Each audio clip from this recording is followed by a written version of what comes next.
किसी जंगल में टूनी अपने 2 बच्चों के साथ रहती थी। उसी जंगल में एक दुष्ट कौवा भी रहता था। कौवा बहुत दुष्ट और होशियार था। इसके अलावा उसी जंगल में कौवा का एक मित्र कबूतर भी रहता था। उस जंगल का महाराज एक चील था। एक दिन सभी पक्षियों को महाराज ने बुलाया, इसलिए जंगल की सारी पक्षियां, टूनी, उसके दोनों बच्चे कबूतर, तोता, कालू कौवा और हुदहुद, सभी पक्षियां महाराज के महल की तरफ रवाना हुई। जब सारी पक्षियां वहां उपस्थित हो गई, तब चील महाराज ने कहा, ध्यान से सुनिएगा आप लोगों को ज़रूरी काम के लिए बुलाया गया है। बात यह है कि मुझे एक स्पेशल सेनापति की ज़रूरत है। अगर आपको सेनापति की ज़रूरत थी तो आपको सिर्फ मुझे ही बुलाना चाहिए था। मैं तैयार हूँ आपका स्पेशल सेनापति बनने के लिए। एक कौवा, ज़्यादा बोलो मत। क्या मैं अरे गैरे को अपना स्पेशल सेनापति बना लूँगा? इस बार मुझे एक स्पेशल सेनापति की ज़रूरत है जो सभी का अच्छे से ख्याल रखे, सबकी मदद करे और जिसका दिमाग बहुत शातिर हो। हाँ तो महाराज बताइए, मैंने कौन सी गलती की है? मैं तो शातिर भी हूँ। मैं इतना शातिर हूँ कि अगर मैं चाहूँ तो आपको भी मूर्ख बना सकता हूँ। एक कालू दुष्ट कौवे, तुम बहुत बोल रहे हो। लिमिट क्रॉस मत करना। अगर ज्यादा बड़बड़ किया तो अभी सेनापति से तुम्हें पिटवा डालूंगा। अच्छा तो आप ही बताइए महाराज, किसे अपना सेनापति बनाना चाहते हैं? सिर्फ मेरे ही कहने से नहीं होगा। आप लोग बताइए कि कौन कौन सेनापति बनना चाहते हैं। सभी के सहमति से ही हम स्पेशल सेनापति का चुनाव करेंगे। महाराज, इतना कष्ट उठाने की क्या जरूरत है? मैंने तो कहा कि मैं तैयार हूँ आपका स्पेशल सेनापति बनने के लिए।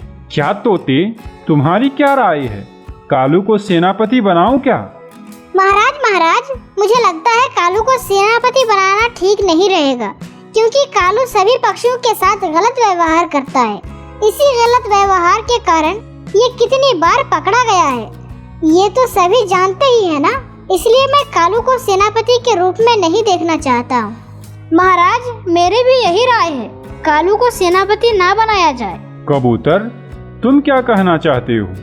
महाराज, मैं तो ये कह रहा था कि छोड़ो, तुम्हारे राय की मुझे जरूरत नहीं है, क्योंकि तुम तो कालू कौवे का दोस्त हो। तुम तो कालू को ही चुनोगे। टूनी, बताओ तुम्हारा क्या राय है? क्या कालू कौवा को सेनापति बनाया जाए? महाराज, मैं तो कालू भैया को कभी भी सपोर्ट नहीं करूंगी, क्योंकि कालू भैया सभी के साथ बुरा व्यवहार करता है। ये चोरी, मारपीट, झगड़ा और साथ ही साथ मुझे नुकसान पहुंचाने के चक्कर में कई बार आपके कारागार में बंद भी रहा है। इसलिए मैं इसे स्पेशल सेनापति नहीं मानूंगी। जब सभी पक्षियों ने मिलकर कालू कौवा का बदनाम किए, तब कालू कौवा बोला, आप लोग मुझ पे विश्वास करें, मैं ईमानदार बन जाऊंगा, सभी की मदद करूंगा। बस महाराज, एक बार मुझे मौका दे के देखें। ए कालू, तुमने ये बात कितनी बार बोला है पता है तुम्हें? तुमसे मैंने कितनी बार वादा करा के छोड़ा है। इससे पहले भी तुमने कहा था कि मैं सुधर जाऊंगा, लेकिन जिस तरह कुत्ते का दुम कभी सीधी नहीं हो सकती, उसी तरह तुम भी कभी सुधर नहीं सकते। महाराज, मैं ये कह रहा था कि टूनी बहुत बुद्धिमान है और टूनी हम सभी के दुख सुख में हमारी मदद करती है। इसलिए मुझे लगता है कि टूनी ही आपका स्पेशल सेनापति बन सकती है। जी महाराज, मेरा भी यही राय है। मैं भी यही बोलना चाहता था कि टूनी बहुत बार मेरी भी मदद की है, इसलिए मुझे लगता है कि टूनी ही मेरा स्पेशल सेनापति के लायक है। मैंने आज तक कौवे के बारे में एक भी अच्छी बात नहीं सुनी। टूनी, आज से तुम ही मेरा स्पेशल सेनापति रहोगी। फिर टूनी चिड़िया को स्पेशल सेनापति का एक मुकुट पहना दिया जाता है। टूनी को स्पेशल सेनापति के रूप में कालू कौवा हरगिज देखना नहीं चाहता था। इसलिए कालू दुष्ट कौवा मन ही मन बोलता है, ये क्या, सभी ने मिलकर टूनी को सेनापति बना दिया? मुझे तो बहुत तकलीफ हो रही है। टूनी, मैं तो तुम्हें छोड़ूंगा नहीं। मैं सेनापति बनना चाहा, लेकिन तुम बन गई। इसलिए मैं तुम्हारे सेनापति के करियर को कैसे बर्बाद करना होगा और तुम्हारे सेनापति के जॉब को कैसे बर्बाद करना होगा, मैं इसी बारे में अब प्लान बनाया करूँगा। फिर सभी पक्षियां राजमहल से अपना अपना घोंसला वापस चले जाते हैं। कुछ देर बाद कालू कौवा और कबूतर एक पेड़ के नीचे बैठे बैठे बातें करता है। देखा कबूतर, तुमने फिर से टूनी सभी के सपोर्ट से महाराज का स्पेशल सेनापति बन गई। हाँ मित्र, मैंने सब देखा। देखा मित्र, जंगल की सभी पक्षियाँ और टूनी ने मिलकर महाराज के सामने किस तरह से मुझे बदनाम किया। अब मैं उसका बदला लूंगा। मतलब आप कहना क्या चाहते हैं कालू? अब मैं टूनी को शांति से जीने नहीं दूंगा। टूनी को सभी के सामने बुरा साबित करूंगा। टूनी सेनापति बन के नहीं बल्कि जेल में कैदी बन के रहेगी। ये क्या बात कर रहे हो मित्र? मुझे तो कुछ समझ में नहीं आ रहा है। अरे कबूतर, अगर तुम मेरे बताए अनुसार काम करोगे तो मैं तुम्हें ढेर सारे रुपये दूंगा। क्या तुम मेरे साथ काम करोगे? कौन सा काम कालू दोस्त? तब कालू दुष्ट कौवा कबूतर को सारा प्लान बताने लगता है। दूसरे दिन टूनी अपने बच्चों के साथ अपना घोंसला जा रही थी। जाते जाते अचानक देखा कि एक बूढ़ा कबूतर पेड़ बेच रहा है। पेड़ ले लो, पेड़ ले लो, सिर्फ एक ही पेड़ बचा हुआ है। पेड़ ले लो, पेड़, बस 5 रुपया दे के जाओ और पेड़ लेके जाओ। अंकल, ये कौन सा पेड़ है? ये पेड़े का पेड़ है। बहुत अच्छा अच्छा पेड़ा फलता है इस पेड़ में। लेके जाइए, सिर्फ एक ही पेड़ बचा हुआ है। धूप में खड़े होकर अब बेचने में अच्छा नहीं लग रहा है। ये पेड़ बिक जाए तो मैं अपना घर चला जाऊंगा। मम्मा, ओ मम्मा, इस बार तो हम लोगों ने अपने खेत में कुछ भी नहीं बोए हैं। चलिए ना मम्मा, ये पेड़ लेकर जाते हैं और बो देते हैं। तब ये बूढ़ा कबूतर भी धूप से घर जा पाएगा। ठीक है मेरे बच्चों, अब बहुत तेज धूप है। इतनी तेज धूप में इस अंकल का यहाँ खड़े रहना भी ठीक नहीं है। ये बीमार भी पड़ सकते हैं, इसलिए यह पेड़ खरीद लेती हूँ। धन्यवाद, आप लोग बहुत अच्छे हो। मुझे धूप में खड़े खड़े पेड़ बेचना आप लोगों को अच्छा नहीं लग रहा। अब मैं ये पेड़ आप लोगों को बेचकर घर जाके चैन की नींद लूंगा। फिर टूनी चिड़िया उस बूढ़े कबूतर से वह पेड़ खरीद कर जाने लगती है।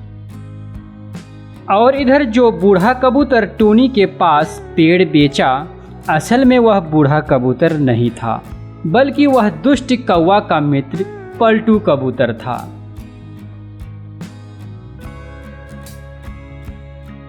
हा हा हा, क्या रे कबूतर, तुमने तो आज कमाल ही कर दिया।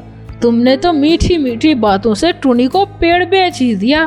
मेरा यह नाटक कैसा लगा मित्र? बहुत अच्छा, बहुत अच्छा, तुमने बहुत अच्छा किया। अच्छा मित्र, आपने मुझसे कहा था कि मैं टोनी को पेड़ बेच दूंगा तो मुझे पैसे मिलेंगे। कहाँ है पैसे?